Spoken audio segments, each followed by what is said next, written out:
Então, dando continuidade ao conteúdo sobre tomografia computadorizada do tórax, é extremamente necessário que vocês entendam os parâmetros técnicos antes de a gente conseguir identificar cada estrutura mostrada nas imagens. Essas imagens são imagens no plano axial. Essas imagens no plano axial é importante que vocês saibam que é fornecida a partir do posicionamento do paciente decúbito dorsal, onde a gente tem a preocupação de fazer análise do ápice do pulmão até a base do pulmão. E além disso, quando você determina o início e o término do corte, automaticamente aparece o FOV, né, o campo de visão, que é ajustável de acordo com o tamanho do paciente. Além disso, outro parâmetro que você manipula é o KVMA, né? Claro que já tem padronizado o protocolo, além da matriz, que a grande maioria trabalha com 512 vezes 512. A espessura do corte, a partir da suspeita diagnóstica, você pode escolher o melhor protocolo. A necessidade ou não de administrar contraste. Desde já falo para vocês que essas imagens sequenciadas que eu separei são imagens que utilizaram o contraste endovenoso o iodado. E além disso, é extremamente necessário que lembre que o posicionamento do paciente é decúbito dorsal, com os braços elevados sobre a cabeça. Dessa maneira, de maneira simétrica, o paciente fica posicionado para que você tenha uma qualidade melhor na imagem fornecida. Claro que desse plano axial é possível reconstruir para outros planos anatômicos, como coronal, sagital, oblíquo e até mesmo 3D. Esse processamento de imagem é baseado no que vai ser estudado, ou seja, qual a suspeita diagnóstica desse paciente. Essas imagens que começaremos a identificar as estruturas foi processada em uma janela de mediastino, ok? E a partir de agora vamos entender as estruturas externas, a estrutura que está localizada também no mediastino, na parte mais central aqui da imagem, ok? A primeira imagem que vocês estão vendo aí é a imagem T4, então vamos ver primeiro a parte óssea. Então, na parte óssea vocês estão vendo o externo, essa região do manúbrio, né? Parte superior do externo. Aqui o arco costal, perfeitamente, vocês vendo o arco costal aqui. E aqui a vértebra T4, onde aqui está o corpo da vértebra, aqui está o processo espinhoso e aqui no centro a medula espinhal. Na parte mais posterior está a escápula. Aqui a escápula esquerda e aqui a escápula direita. É lembrar sempre, pessoal, que no plano axial, o importante é vocês entenderem a anatomia seccional. Então essa parte é a parte anterior, essa é a parte posterior, onde está a vértebra e as escápulas, tá vendo? Aqui o lado esquerdo e aqui o lado direito, tá bom?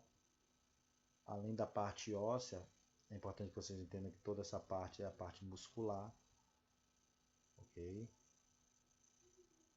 Então, os músculos não precisam saber, né, vocês que estão começando agora, mas desde já para citar alguns exemplos, aqui é o músculo peitoral maior, aqui é o músculo peitoral menor, aqui é o músculo eretor da coluna, músculo romboide, trapézio, né, o músculo infraespinhal, subescapular, certo? Então você entender que são estruturas que são bem vistas pelo exame de imagem ATC, né? Além disso, a gente está vendo a gordura, então, essa parte toda mais hipodensa é a gordura. E voltando para a parte do mediastino, que é a parte onde vai mudar muito de acordo com o corte que você está realizando, o nível de corte. A partir de agora vocês vão ver que o mediastino vai mudando as estruturas aqui no centro. Aqui você já vê que se é a nível de T4 a traqueia, e posterior à traqueia você está vendo o esôfago. Por que traqueia? Você já procura a traqueia, porque lembra que a traqueia vai da C6 a T4 ou T5. Se você lembra da localização anatômica, fica mais fácil você, quando fizer o nível do corte, já começar a procurá-la. Além da traqueia, lembra que sempre posterior à traqueia está o esôfago. E para identificar essas estruturas centralizadas, que são todos vasos sanguíneos, é importante, né, vasos sanguíneos arteriais aqui, é importante entender aonde está sendo feito o corte. O corte, eu coloquei uma imagem aqui do lado para facilitar, para você entender onde está sendo feito o corte tomográfico. Essas imagens estão claras, estão hiperdensas por causa da passagem do contraste, ok? Contraste radiopaco. E aqui vocês estão vendo então, ó, de acordo com cada estrutura. Então, primeiro, essa primeira aqui é a parte azul, tá vendo? Depois, esses três são essas três estruturas pintadas em vermelho aqui, que são os três ramos do arco aórtico. Então fica fácil. Então esse primeiro ramo aqui é a parte da veia cava, né? É o tronco venoso. E aqui os três ramos do arco aórtico. Primeiro ramo, segundo ramo e terceiro ramo do arco aórtico. O primeiro ramo é chamado de tronco arterial braquiocefálico. O segundo ramo é a artéria carótida comum esquerda. E o terceiro ramo é a artéria subclave esquerda. Como da artéria subclave esquerda sai a artéria vertebral, começou a pegar uma imagem aqui da artéria vertebral esquerda, ok? Então, vocês identificaram aí, aí vai passando as imagens, a partir daquele corte vai diminuindo. Então, estava cortando aqui, já vai cortar um pouquinho mais abaixo.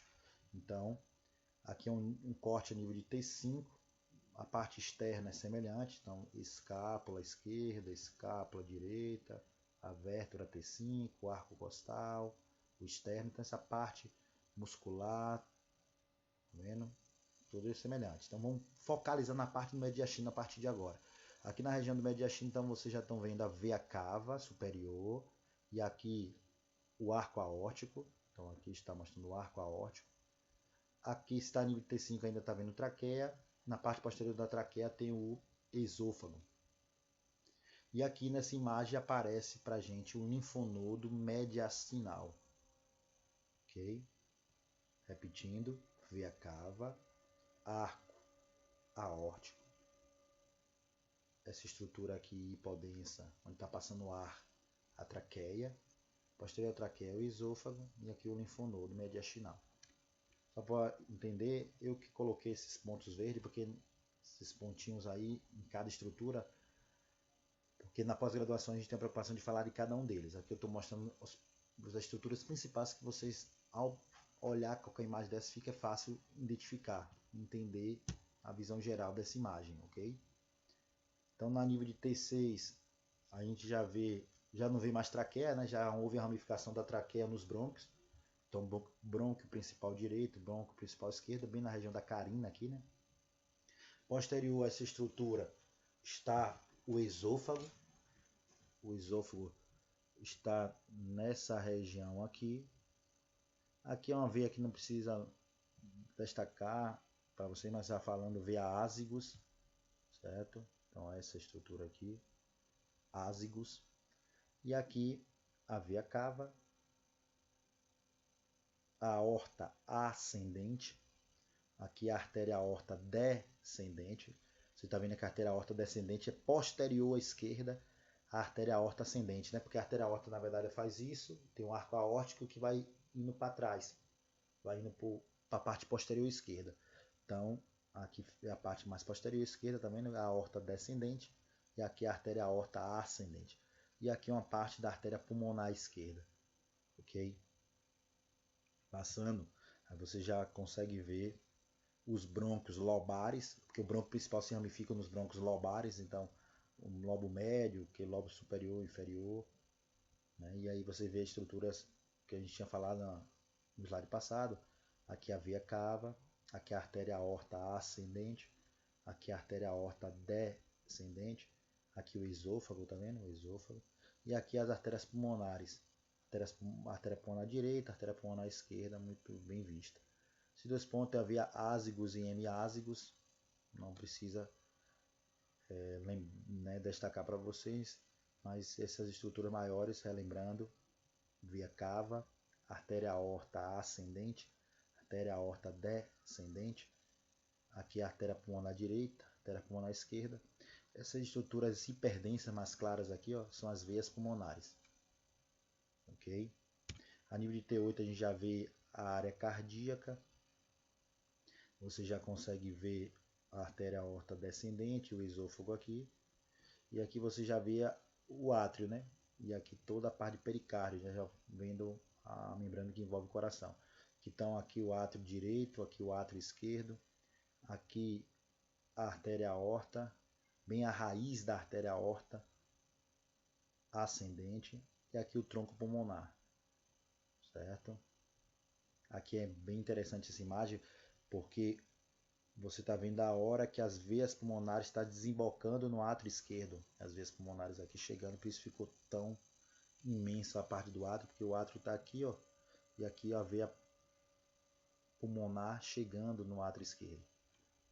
Passando, você vê agora de fato um corte anatômico tomográfico, onde você vê o átrio direito, o ventrículo direito, o átrio esquerdo, o ventrículo esquerdo, né, parte do ventrículo esquerdo. E aqui você está vendo o septo que separa os átrios, que é o septo interatrial. Você está vendo o septo que separa os ventrículos, que é o septo interventricular. Ok? E aí mais uma vez mostrando a artéria aorta descendente e o esôfago para vocês. A nível de T10, vocês estão vendo a área cardíaca, aqui a parte do ventrículo direito, ventrículo esquerdo, aqui mostrando o septo interventricular, toda a parte de pericárdio, da gordura, né, da região do epicárdio aqui, vocês conseguem visualizar. Aqui o esôfago, e vocês estão vendo as estruturas musculares em volta, o arco costal aqui, né, e a vértebra torácica aqui, a 10ª vértebra torácica, mostrando para vocês. Ok? Então, se você sabe o que é normal, você consegue identificar que aquela estrutura é normal, fica fácil de saber se está patológico ou não. Certo? Porque além da janela de mediastina, a gente consegue também fazer análise na janela pulmonar. Então aqui é um corte axial na janela pulmonar, como é bem diferente, quando a gente consegue ver o parênquima pulmonar, já não consegue ver o mediastino, né? O mediastino já tem uma janela específica, como a gente tinha visto nos exames anteriores. E aqui eu mostrando uma reconstrução de imagem no plano coronal, que você também pode fazer manipulando o software. Além de outras reconstruções, quando você quiser só visualizar a parte das vértebras torácicas, corte coronal aqui uma reconstrução 3D avaliando bem a caixa torácica, olha que bonito. Consegue ver bem os 12 pares de costela, o externo, as escápulas lá atrás. Lembrando que essa imagem pode virar de várias maneiras. Consegue ver a clavícula, você consegue ver bem porque você consegue girar em todos os ângulos. Né? Uma suspeita, por exemplo, de uma fratura em costela, né? Você facilmente visualizaria.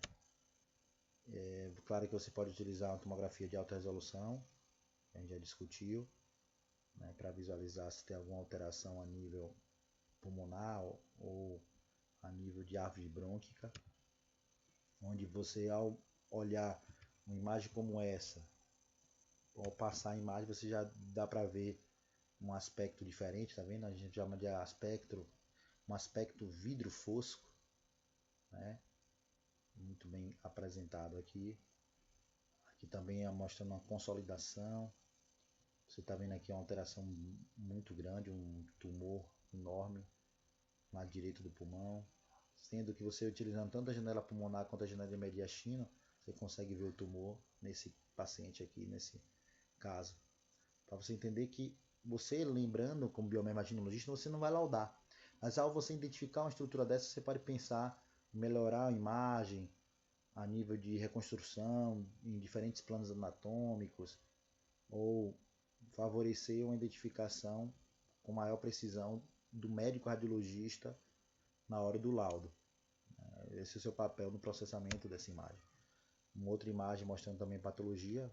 Pense no lado normal como é, ao lado esquerdo como apresenta um infarto pulmonar, uma região hiperdensa aqui. Aqui uma estrutura de TEP, a gente viu essa imagem normal, né? Aqui a parte da aorta ascendente, a aorta descendente, e aqui a parte da artéria pulmonar. Na artéria pulmonar era para estar totalmente hiperdensa, clara, e nessa região apareceu uma região hipodensa. Quer dizer o quê? Aqui tem um tromboembolismo, né? Ou seja, um coágulo onde o contraste passou por aqui tudo, mas não passou aqui porque tem um trombo. Então confirma aqui o TEP. Como eu falei para vocês, da tomografia existe um protocolo só para pesquisa dessa alteração patológica.